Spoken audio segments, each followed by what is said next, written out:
Welcome to the next edition of the Faster Beyond 50 podcast. It's great to have you with us, and it is the last episode of the year, and it is going to be a biggie because it's really going to help you set up your next year of running in the best possible way. My name is Brad Nadald. We've got the coach Lindsey Parry with us once again, and today we are talking about periodization, exactly to help you to plan your year ahead, make sure that you nail your goals, that you don't overtrain, that you don't under-recovery, and the whole shebang. Lindsey, welcome. Good to have you on.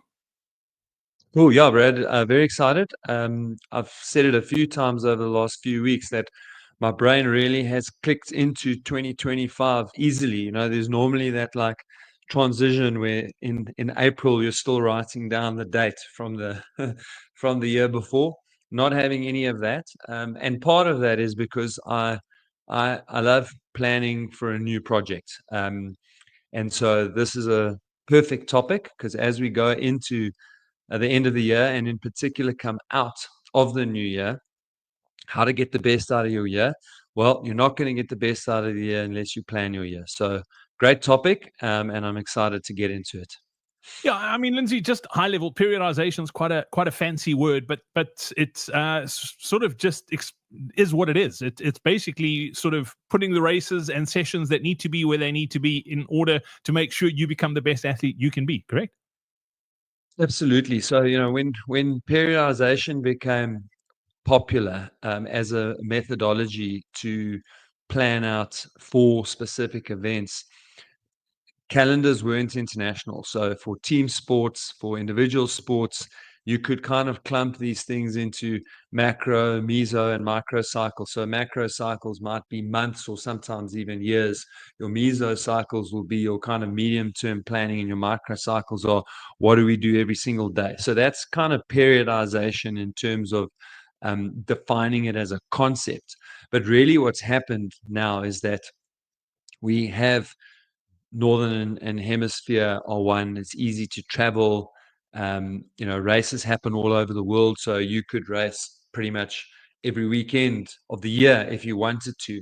And so I've kind of moved away from this idea of periodization per se to the term being planning. Because if we want to do the best that we're capable of doing, we've got to pick the races that are important to us, and then we've got to plan the rest of the year around that so that we can come to a point where we get our best performance right where we want that performance the most. All right, that I think leads really nicely into sort of the best place to start. And you spoke about like the macro and meso and those fancy words, but what's the best way to go about this? Do you start with the races you want to do, or do you start with where you are now? How do you go about this with your athletes? Yeah, so that the answer to that question is, and absolutely, you start with both. So when we start training, you're always going to start for where you are now. Okay. Um, and that will inform kind of how much you can do, how hard you can do it, and what types of activities you can do. So that's the where am I now? That is literally how it will inform those decisions. But we will have an end result in mind, and we will certainly have a hard stop in terms of this is the date that we've prepared for in mind.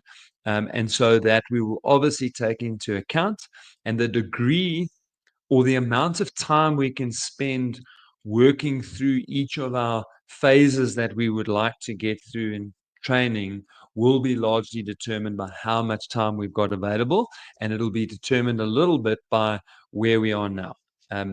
So if I can give an example, if you're sitting in January and your race that you're training for is in late April or early May, that'll give you 16 weeks of to get yourself to that point. Okay, so now how do we make best use of that time?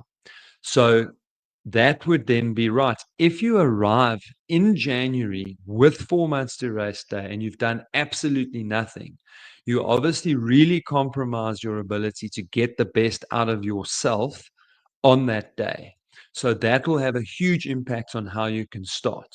Whereas if we know that that race is in April, May, and we start doing some general preparation now, building the so-called base, building an aerobic foundation, and we arrive in January with our 16 weeks to race day, then that first 4 weeks will look quite different to the 4 weeks if we had done absolutely nothing, because then we would need those first 4 weeks to kind of lay the foundation. You've got the opportunity to do it now. And so that's really what I mean by planning. And obviously, if you've got more than one race in the year, that would then impact how we do the planning. Now, as a general principle, if we just take a little step back and away from next year specifically and go, okay, on a global scale, you might be newer to running, you may have been running for years, whatever lofty goals you've got on running, it's like, okay, I want to achieve X in a 5K, a 10K, a marathon, an ultra, whatever those numbers are in your head that you would love to eventually get towards. How am I going to get to that position? Okay. Because what we've said a number of times on our podcasts and webinars that we've run over the years is that one of the biggest drivers of becoming a better athlete is being consistent over a long period of time. Not just weeks, not just months, years. So now how do we create that consistency over years so that we can really get that huge force multiplier to being a better runner 4, 5, 6, 7 years down the line of success? And that means that where in my year am I planning a proper mental and physical recovery? And after that period, how much time am I giving myself for some good general preparation, focusing on strength training, focusing on the aerobic, doing a little bit of coordination and some speed work so that we don't completely compartmentalize ourselves. But we really have to every year just come back to this point where we do drop down, we do recover. And then we have this period of just getting back to the basics of running before we start throwing ourselves into these cycles of preparing for event, recover, preparing for event, recover. And if you do that, that's when you get these huge performance improvements over the years.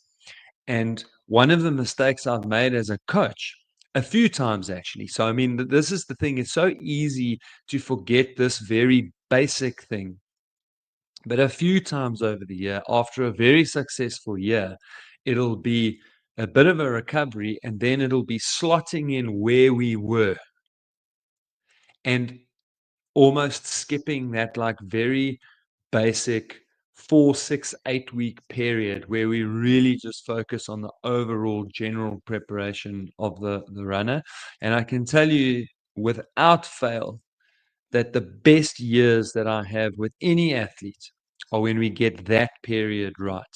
And I only noticed this, Brad, when I noticed that quite often it was coming out of a period of quite a serious injury where we were forced into this period of the 6 to 8 weeks. I just picked up this pattern. Hey, the athletes that do the 6 to 8 weeks always do so well after that period are, periodization 101. We have to lay the foundation. Okay. And so it's very easy to get carried away. We just had just the other day or the other week, Valencia Marathon, so many people running PBs, having fantastic races. And like, okay, we're going to recover. And then they come out of that with huge goals and aspirations and launch straight into the next block of training instead of going, hang on, I need this period to lay this foundation and then to move forward. All right, cool. That sort of answers the question, but it also raises a whole bunch of questions too. So where do you start, Lindsey? Do you start with your looking at the year and going, okay, these are the races we're going to target, or do you start with that recovery period and then look at the races you're going to sort of go after? And if either or, how do you go about that? Like, let's talk about like just the grand scheme of planning here with the races you want to race and that time for that key recovery. So look, the longer your races are,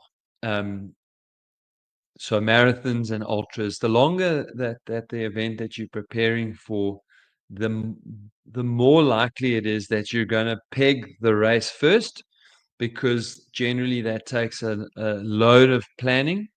Those races and the really good ones that people, and not good ones isn't the right word, the ones that are popular and that people want to do, tend to be clumped around specific periods in the year, generally around Northern Hemisphere spring and autumn. So there's going to be a little bit of both. And the further you run, the more likely it is going to be event first, and then how do I best prepare myself for that event? And if you have this event in mind, does it always have to be right away? So if you take up running and you decide you want to do the New York Marathon, does it have to be this year? No, it can be the following year. Some of these races depend on whether you get in on the lottery, et cetera, et cetera. So there's a couple of complications there. But really, the point that I want to get to is that the shorter the event is that you want to target, the more option you'll have. So for 5s and 10s and 21s, those are races that we can do probably more often. And there will be more options in terms of a greater variety over a wider period of time. So they're not linked specifically to all around the springtime or all around the autumn time. So in that scenario, you can probably go, right, I first want to go through a proper ideal preparation phase. And once I've been through that and I feel ready to start the hard training, I can then peg a race that's in 8, 12, 16, 20 weeks time. Whereas with the longer races, it'll be a little bit of both. But in terms of next year, it'll be right. My dates are X and Y. I need to plan around that. But in terms of 2026, 27, 28, what do those races look like? And how do I do things right now and every year so that I can get better and better with each one? All right, cool. Lindsey, let's talk about the I mean, you obviously spoke about marathons and ultras, and you do need to work slightly further out than like maybe 5s or 10s. But how often should we be racing? And the reason I ask this question is because obviously not all races are created equal. Just because you run a race doesn't mean you are racing. And I think people fall into the trap that just they're into races and then they feel like they have to race every single race. But how do you go about choosing like your A? Do you go A, B race? Or is it a case of you just go one and you work towards that? So Brad's giving away his South Africanness. Okay, Brad, in my experience um, for the rest of the world, people enter races to race. Okay, it's only really in South Africa that people enter races to train. The name implies that the point of being there is to race. So that's the one question to answer for sure. But we do have tons of people on the platform that it's about the accomplishment of finishing. It's not necessarily about the time. And so that is part of this process too. It's kind of deciding, what do I want out of running? A very small percentage of the world can finish a marathon. So if you finish a marathon, that's a fantastic achievement. Even if you only do one in your life, that's a fantastic achievement. So part of it is differentiating between what is it that I want out of running? Why do I run? And what do I want to achieve in terms of times and ticking off? If you want to do 50, run a marathon in all 52 states, how long do you want to give yourself to run that project? And that kind of preparation is going to look very different to somebody who wants to peak at one particular marathon a year. So you are right. We don't have to line up at every race to run the best possible time. And that will then impact how you go about preparing. And then to get to a little bit more specific part of your question, for somebody who is very goal orientated in terms of a time and perhaps particular events, maybe a county championship in the UK or provincial championship in South Africa or a state championship in America, that kind of thing. then it is a question of, okay, what's the distance that I want to do this at? Are there other races in and around that that are going to help me to prepare and learn how to race? What are those? Where are those? And which of those are my priority? I can use those to test how my training is going, as well as to develop a racing strategy and learn how to pace a specific example, a specific distance. And an example of that could perhaps be something like cross country, where you may have between 5 and 8 races in a season. Do we have to do all of those races? How do we use each one? And how does that fit into the plan to make sure that when we get to the final cross country race, that we are the best tactically and physically prepared to get the best result?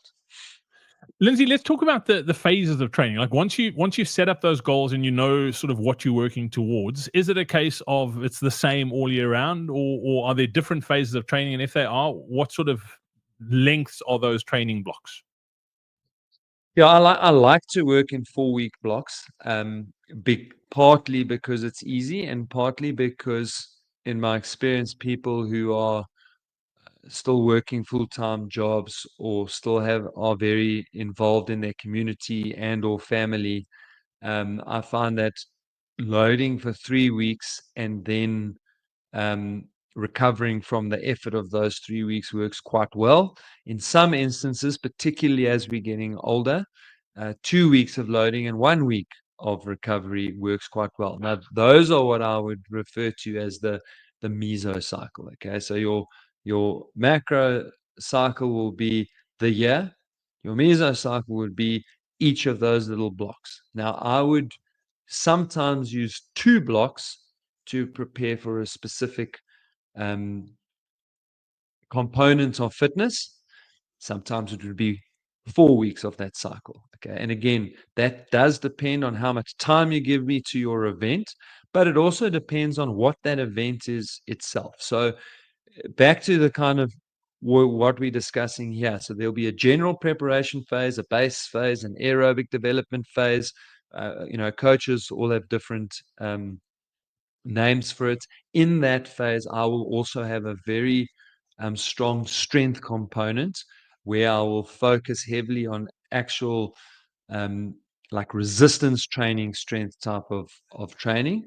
Then I would like to go into a strength phase. And when I say strength phase, I'm talking about specifically linked to running strength. So the strength that we get from actual running, and we would use things like doing hill repeats to bring that out. Now, how long is that phase will depend largely on the event that I'm preparing for. So if I'm preparing for a really tough event like the New York Marathon, or an ultra marathon like the Comrades Marathon that I know is going to be tough, or trail running, I would have a slightly longer strength phase.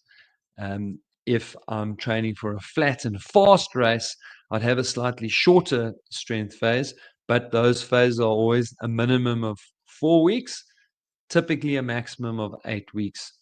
So somewhere between 4 and 8 weeks would be how long I would plan that meso cycle for the strength.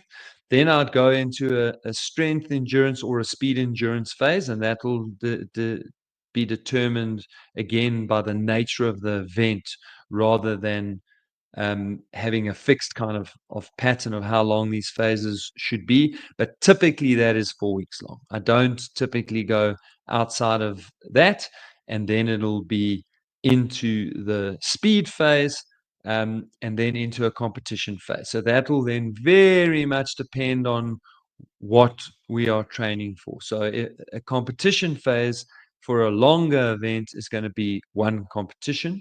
If it's track and field, cross country, or something similar to that, the competition phase will be a little bit longer.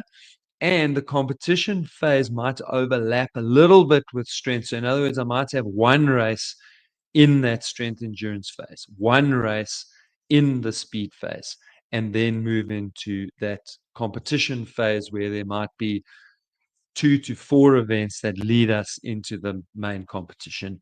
And so again, that phase would be anywhere between 2 and maximum 8 weeks long. That's really long though. Typically, I wouldn't like a competition phase that long. Even for track and field, I would try and limit that to 4 to 6 weeks. All right, cool. It's interesting just hearing how you sort of break it up there. But obviously, each of us as athletes come to this as very different beings. I mean, no two athletes are exactly the same. So some of us have strengths in certain areas, some of us have weaknesses in other areas. How do you approach these cycles according to your strengths and weaknesses? Do you just focus on strengths and ignore the weaknesses? Do you just focus on the weaknesses and ignore your strengths? What's the best way to go about this? If you're over 50 and want to recover from sessions faster, run pain and injury free, and improve your endurance, then be sure to join Lindsey and I for our upcoming Faster Beyond 50 Masterclass. In it, we'll show you how we helped a 70-year-old run a 47-minute, 18-second 10K and how you can take those exact same principles and apply them in your training. Simply scan the QR code that's on screen right now or click on the link in the description below to save your seat in the training now. We look forward to seeing you there. No, it's always going to be a balanced approach and taking the event into account. So your strengths may literally build straight into the strengths of the event that you are racing. And if I can just use myself here as the classic example, is that until I hit my late 40s, I was incredibly strong on hills. Okay, so relative to flat and downhill compared to other people, extremely strong. And so, if I wanted to choose an event to do particularly well in overall, I would pick the hardest event that I could find. But that also means that I'm never truly going to run my fastest time. So, I am still faster on a very easy route profile, but I'm much faster relative to others on a particularly hard route. So then how does that fit into me as an individual? Well, it means I'm going to focus on the same things in terms of preparing myself specifically for the event that I'm preparing for, but I would incorporate small things that I feel like can make a difference to my weakness. I'm going to focus on my strength, and a lot of my training focus is going to be on the strength and bringing those out. And then I'm going to put in smaller things that are going to help me with my weakness. So my lack of raw speed on the easy stuff comes partially from a place of coordination, musculoskeletal coordination, and partly from a place of just not having the ability to generate the power and to move my legs fast enough. So how do I fix that up? I would have some coordination drills in there, and I would do some really short, sharp run through type of things that I may incorporate as in a drills type of format or as part of my warm up for my harder sessions. So that would be a clear example of how I do it with myself. If I had somebody who was extremely good in terms of the fast side, but they were struggling on the upper end in terms of their aerobic capacity, I would absolutely make sure that I incorporate enough of the high intensity work to both stimulate them and to keep their confidence high. And then I would have to make sure that I design their longer endurance type workouts in a way that keeps them engaged, make sure that they are easy enough, and that they address the weakness, which is the aerobic component. And it just so happens I've got a client at the moment who falls absolutely classically into this category. His 5K times mean that he should have run under 150 for a half marathon a long time ago. But it's taken us almost 9 months of very dedicated, consistent work to get him there.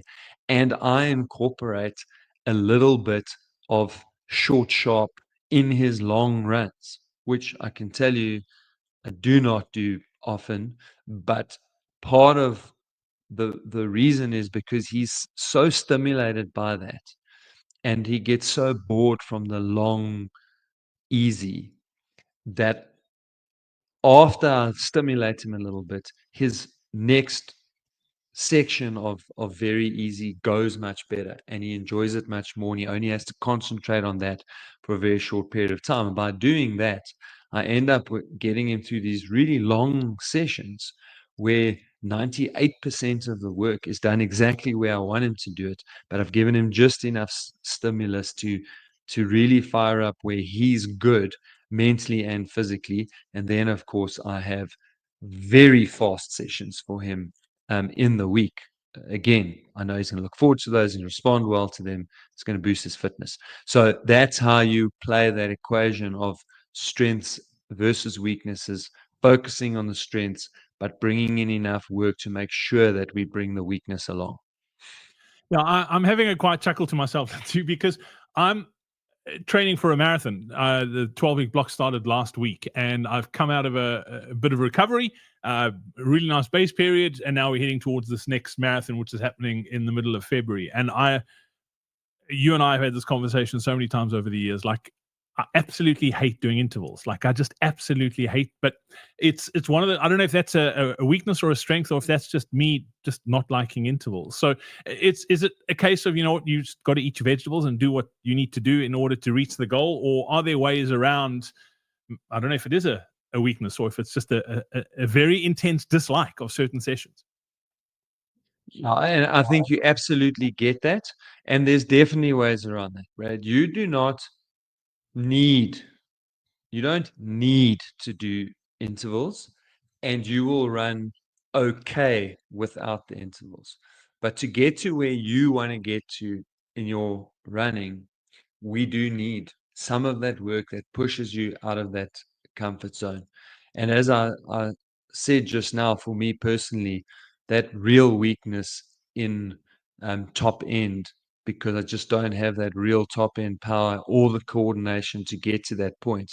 If I don't do intervals, and I'm the same as you, I don't love them, but if I don't do intervals and I don't do them hard, then that's always going to be my weakness. And sure, I mean, I've in fact, because I know myself so intimately, it's just easy to use myself as an example again. If I go back into my late 30s when I decided I really wanted to run a fast marathon, on doing only the stuff that I enjoy doing, I had my marathon time down to 2 hours 52.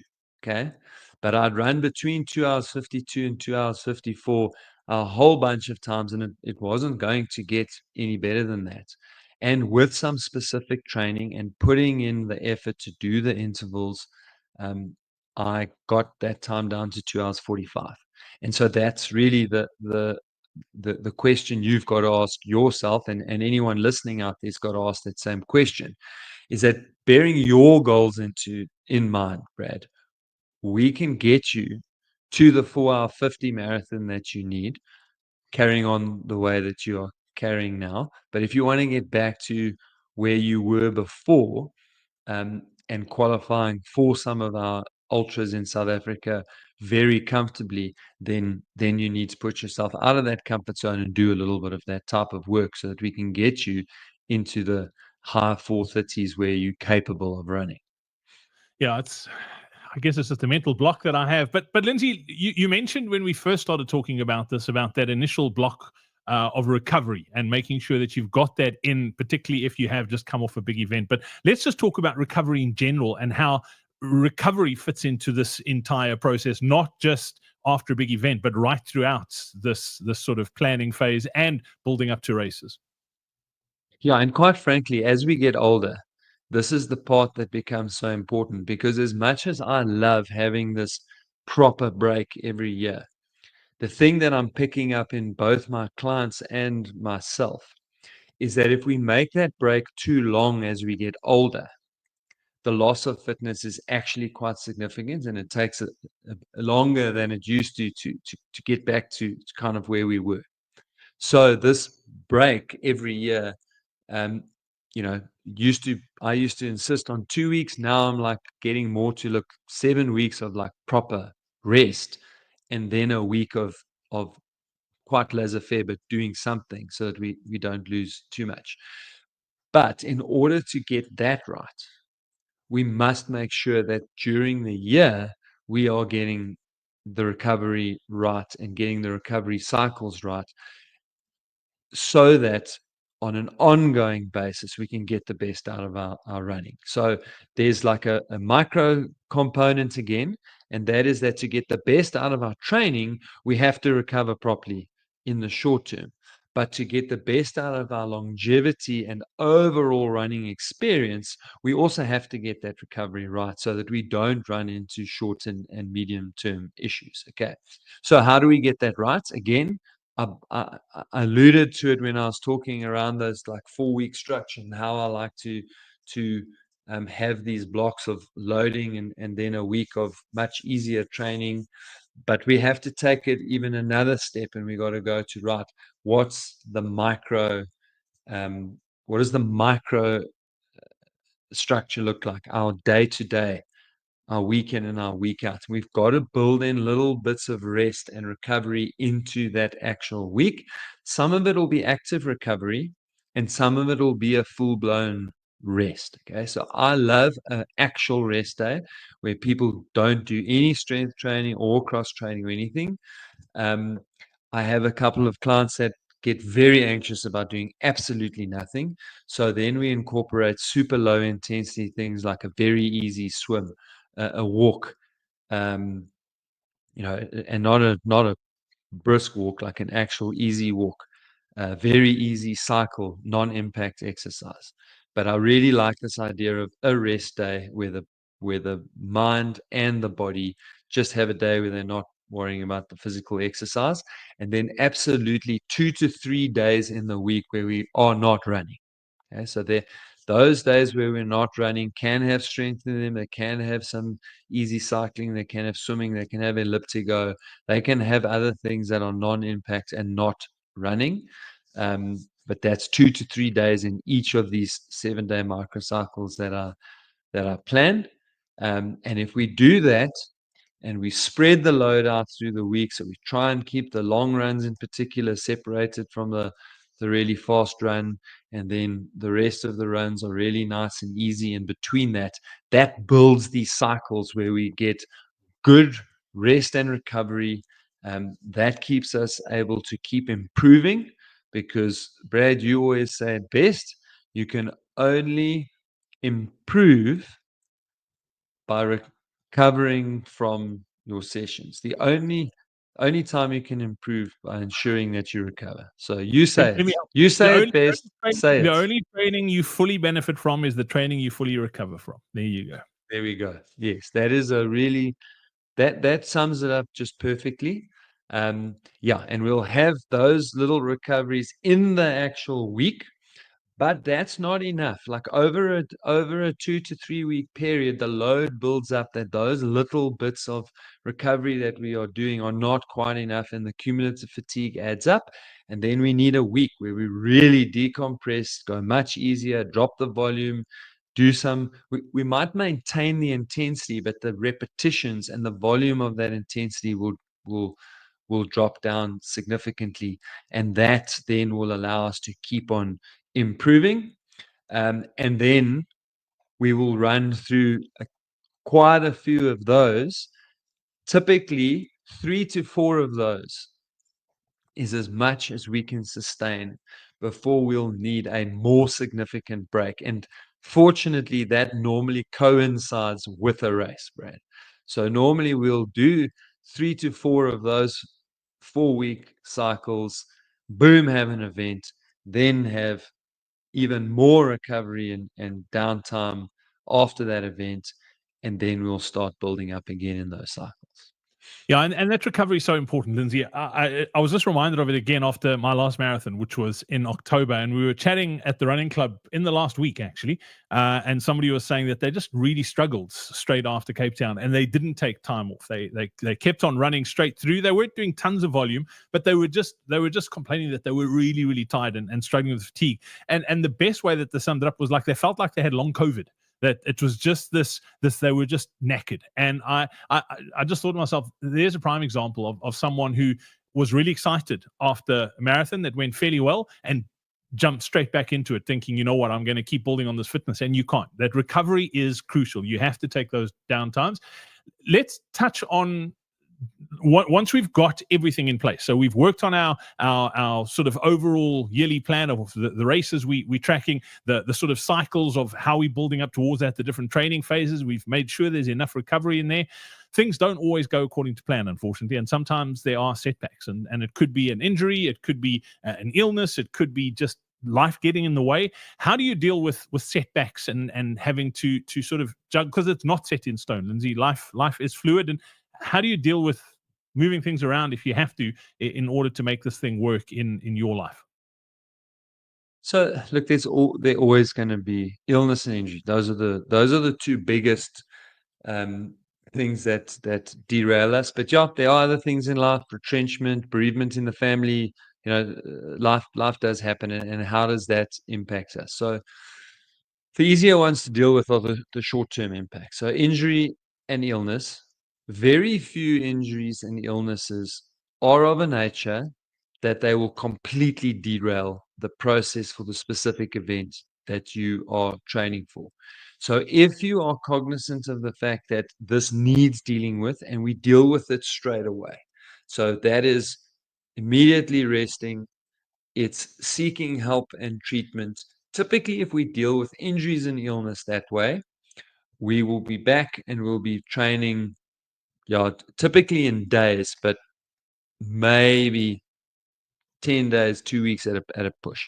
And that typically doesn't derail the entire process, especially if the training has been really good up to the point where that happens. Okay. Unfortunately, we normally turn those into bigger issues because we either try to ignore it, try and get that one more big session in. I'm recovering next week anyway, so let me just get through this big weekend and then I'll rest and recover. So often we turn those into much bigger things than they need to be, and then they do and will start to impact on that next event. And the one thing that I try to impress upon people, and this is often easier said than done, is like,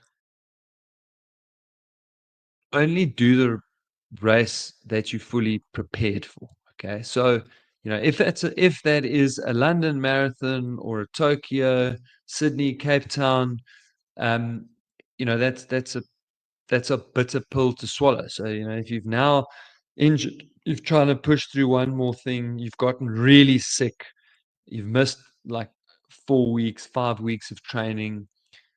You either completely reestablish your goal and go like, I'm now going there. I want to be physically prepared to be able to do the distance without hurting myself, but I've got no goal time in mind. And we completely shift that. Or we go, you know what? Cape Town Marathon is going to be there again next year. So actually this year I'm going to forego that. I'm going to shift my focus to getting into a general preparation phase when I'm feeling good, fit, and healthy and feel like I can sustain a training plan again. I'm going to pick my next event to train for. And so those are the two ways that I'd go around it. And that really doesn't happen. It happens way less than you think it does, Brad, particularly if you've planned properly and planned your preparation. And if you just make the smart decision quickly when you get sick or injured. The much harder question for me, Brad, always is this. You're in taper, or it's the last week, or you've already traveled to the event and you get very, very sick. Or you do something to yourself and hurt yourself in that very last session. Again, very rare, but it happens. It's like, how do I make the smart decision there? I've just invested tens of thousands of rand, couple of thousand dollars. Like emotionally, I'm just not going to do it. And I think the important thing there in making those decisions is to help someone to talk you through objectively what the risks are to you being able to return to normal activity of daily living afterwards. So, if you've got a viral infection, for example, then doing that key race, it puts you at risk of serious damage, including death. So you want to, as difficult as that decision is to make, you want to make the right decision. And again, if it's an injury, You want to go down the same track. It's like, is this going to be debilitating for the rest of my life if I run on a broken tibia, for example? Yeah, I mean, those are really hard questions to answer, Lindsey, and I know that because it's happened to me where I've trained for comrades. I've arrived in KwaZulu-Natal, in Durban, in South Africa, the weekend of the race, and the day before I started feeling not that great, and by the time I went to bed that night, I was feeling horrific, and woke up on race morning and had to make the call of, am I running this thing or not? And a 50-mile foot race at the best of times when you're feeling great is hard, but when you're not feeling great, you are just putting yourself at major risk. So definitely a tough decision to make, but made the decision to not do it and live another day, which I think is in hindsight was probably a wise decision. And the race has gone on every single year. That's just the way it goes. And at the time it's tough, but the truth is life goes on, and you can always go back and fight another day, which is exactly what you want. Lindsey, I love doing these deep dives, and hopefully folks got a lot out of this for planning the upcoming year. And that is it for us for the Fast to Beyond 50 for this year. We are taking a few weeks break over the festive season to spend some time with friends and family, and we hope you are too. Lindsey, as always, I've loved doing these podcasts. We launched it this year, and we've got big plans for them next year. Just final parting shot about the year from you, and then we'll wrap things up and see folks in the new year. That's it. And whatever you're celebrating, hope it is a good time of year for you. Hopefully you do get some time off, and you do get to spend that time off with family, reflecting on a successful year, and much more importantly, planning on a very successful year for next year. So take care, look after yourselves, and I look forward to seeing everybody again next year.